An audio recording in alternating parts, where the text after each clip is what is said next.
interpret data, and policies and laws that directly affect social and economic inequality and marginalization of oppressed people.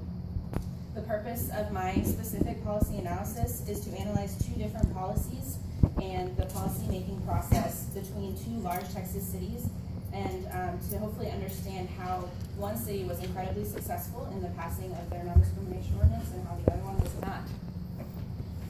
Houston was not successful in the passing of their non-discrimination ordinance. You may have heard of it in 2015 when we voted on it. It was often called the HERO Act, and other names that we'll get into in a little bit. The overall intention of the policy is to promote and advocate for future policies that support diverse populations and decrease discrimination in both our cities, our home city, in the state, and even in the nation. So first, I'd just like to explain what is a non-discrimination ordinance. It's a lot of cities have, most cities I would think, have non-discrimination ordinances. Generally, these ordinances are protecting people in the areas of housing, employment, and public accommodation. There is currently no federal law that prohibits discrimination against LGBT people. So cities are starting to implement their own policies in order to protect that vulnerable population of people. I also want to explain a little bit the difference between gender identity and sexual orientation in case there's any misunderstandings about these terms. And then I'm also going to explain the term cisgender. First, gender is a word that describes the characteristics that society has delineated as masculine or feminine. They are an individual's concepts of themselves, and gender can be a blend of both male and female or neither. Gender is actually on a spectrum. It is not the binary that we often talk about, just male and female. So a person can identify in many different ways, whether it be gender queer, gender non-conforming, gender non-binary, all of these things. Then sex would be the biological differences between people, which is what we regard as male and female. It's going to be your genetics, and it's going to be your genitalia. That is what is defined at birth and is what's put on your birth certificate. Sexual orientation regards emotional, romantic, or sexual attraction. Gender identity is how an individual defines themselves. So first, I'm just going to talk a little bit about San Antonio and their non-discrimination process. It was proposed in 2013 by a city council person, Diego Bernal. He is currently now a state representative working in the Capitol, but in 2013 he was on the San Antonio City Council, and he wanted to consolidate the non-discrimination policies that the city already had in place. They were dispersed throughout the city code, and he wanted to make it more accessible into one policy that people could find and identify, here's where I'm protected and here's what I'm protected from. He wanted to add gender identity, sexual orientation, as well as veteran status. They didn't have any criteria for protecting veterans. And he also wanted to change some outdated language, which was changing the word handicap to disability. The target of his policy was to prohibit the legal discrimination of individuals based on who they are and that's how they identify. Apologies. Next, I'm just going to talk a little bit about Houston and non-discrimination. Our process began technically in the 80s, but I'm going to start talking in 2014 when Mayor Annise Parker introduced HERO. This is former Mayor Annise Parker. She introduced HERO, which is Houston's Equal Rights Ordinance. Again, like San Antonio, non-discrimination policies already existed within our city code, but she wanted to add the protections for the LGBT population. She also proposed a much more extensive policy than what San Antonio actually already has in place. It was going to provide protection in 15 different areas, including gender identity, sexual orientation, pregnancy, genetic information, marital status, or military status. One of the ways that a city can be evaluated on how inclusive they are is through a test called the Municipal Equality Index. This is an evaluation that is set by the Human Rights Campaign, which is a national organization that fights for equality of LGBT people. This index examines how inclusive municipal laws and policies are, how law enforcement relates and interacts with the LGBT community, as well as policies that schools have in place in order to protect and include their LGBT students. In 2012, Houston received a score of 52 out of 100 on their MEI, and San Antonio received a score of 48. Fast forward 4 years later, Houston has increased by 19 points, and San Antonio, now having passed their non-discrimination ordinance, including sexual identity and sexual orientation, they received a score of 95. That's a 47-point increase, which is really impressive, and it had a lot to do with adding these criteria to this non-discrimination ordinance. They also increased the way that the policies that they had within their schools regarding their LGBT students, the way that their law enforcement was interacting with their LGBT community. So it's a really great score, really good for a Texas city. Houston did increase a little bit, but 71 out of 100 means that there's still a lot of room for Texas to grow and improve their the way that they interact with their LGBT community and provide protection for that vulnerable people. Back to San Antonio, just talking about the process of getting the NDO passed. Just going to talk a little bit about the support that the NDO had from some of its citizens. First, they wanted to just point out that LGBT people are a vulnerable population. They experience discrimination at a higher rate nationally than straight and cisgender counterparts.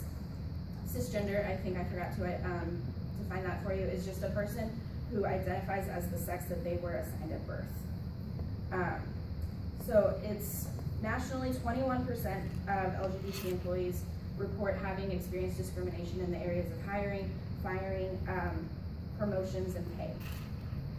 The NDO, the supporters also say that the NDO just aims to say that there are no second-class citizens in San Antonio, that everybody is welcome regardless of age, sex, gender, sexual orientation, religion, all of these things, that this is a place for all people in all areas of life to come and feel safe and feel supported and have equal opportunity. NDOs are also good for the economy. This is shown through the ways that businesses want to come and wanting to stay in a city that's inclusive and provides opportunities for all people. There was, of course, also opposition to the NDO and getting it passed in San Antonio. The main fears that the opposition to the NDO felt were that they were being attacked, that their religious beliefs and their sense of Christian morality and their First Amendment rights were all being threatened because they were going to have to serve or provide resources or business to a population that they don't necessarily agree with. They were also afraid of potentially having their businesses shut down if they were to turn away business to a person that is in the LGBT community. They thought that they were facing losing their business. They also were offended at the idea of comparing LGBT rights to the civil rights movement. Just did not see the equality between LGBT people and the people that were fighting for civil rights back in the 60s. Additionally, they thought, we already have non-discrimination policies in place. Why do we need to add more protections? We already do enough, so it's not really necessary. A couple of errors among the opposition's thoughts about these things. Religious institutions and organizations were actually exempt from these policies. So a church or a private college institute perhaps had the legal right to discriminate on these things. If they don't want to hire somebody or allow somebody in who's a part of the LGBT population, they're free to do so. Religion is also a protected category within the ordinance. It's listed right there next to sexual orientation and gender identity. Religion, age, race, all of these things are protected. And LGBT rights are human rights, and they are worth fighting for. Back to Houston. Houston also had a lot of support from its citizens, and we also had some unique supporters within our fight to try and pass our non-discrimination ordinance. One of these is the Greater Houston Partnership, which is a community of, a collection of community-minded Houston businesses. They supported here on the basis that having a non-discrimination ordinance in our city is good to show our inclusivity and our diversity In addition, it's good for the Houston economy, and said that opposing HERO would cost Houston billions of dollars. The ordinance gained national attention. We received support from the White House. President Obama himself at the time said, I support this, and I think that Houston is going to make the right decision in providing a diverse and equal city. The main argument from the support is that no person should have to experience discrimination on who they are. That was their fight. And then, of course, there's the Houston opposition. Houston's Equal Rights Ordinance quickly became known as the bathroom bill. Sorry.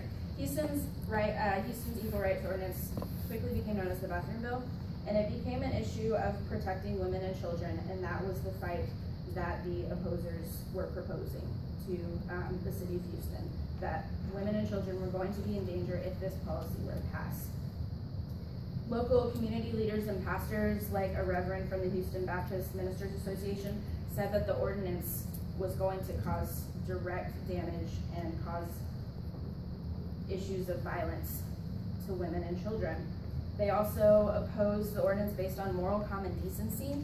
Even former Houston Master Lance Berkman came and was in a commercial that the opposers put out saying that transgender people are troubles and that he's afraid for the safety of his wife and his daughters.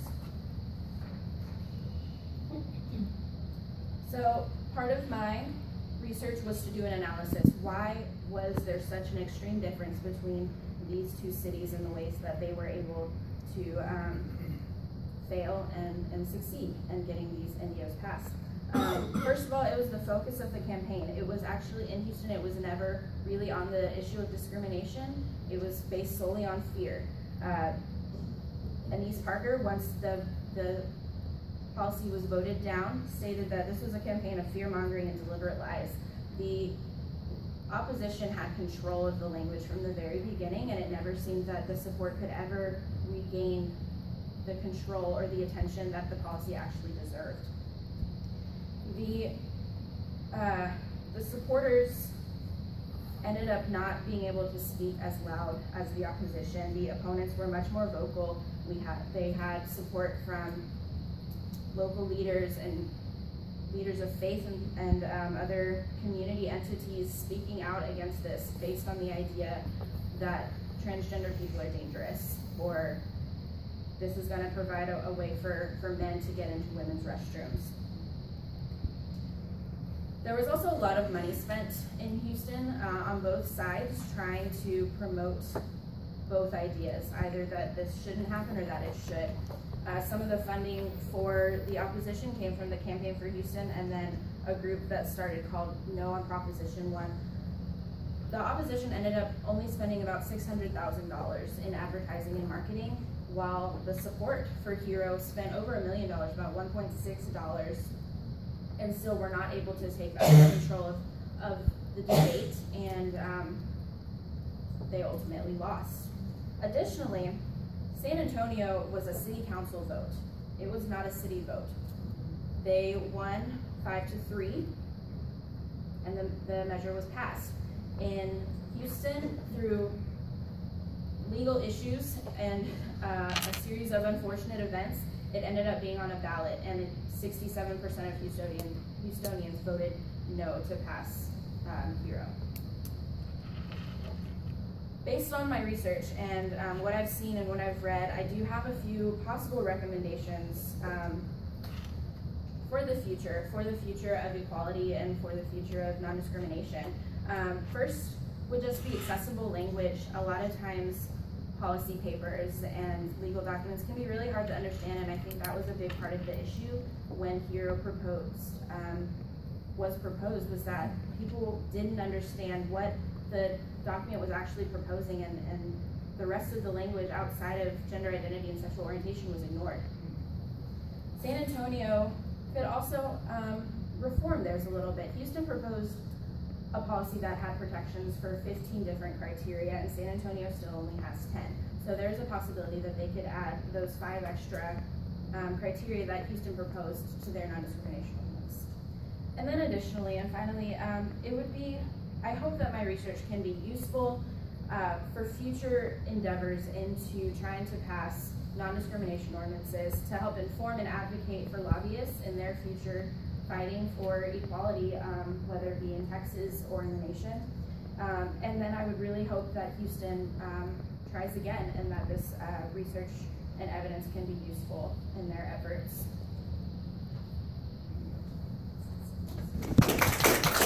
The Houston City Council passed HERO, and then it was challenged and it went to the Texas Supreme Court, and then the court decided we had to have a citywide vote.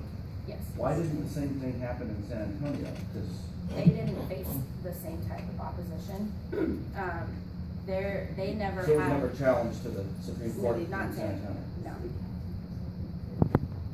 Is that possible though? Is it possible to have that? Do it again. Try again. It's been in the books since 2014. I think I'm sure they could try to bring a case. So it's a unique opposition here in Houston that forced it to go to the There was Texas Supreme Court. a collection of people that decided to collect signatures to have it pulled, Okay. and then those signatures were, some of them were invalidated, and then there was a subpoena from Ms. Parker for Oh, yeah. pastors' Right, yeah. transcripts on. So they were just better organized here in Houston, the Yeah. opposition, Yeah. all around. Yes, ma'am.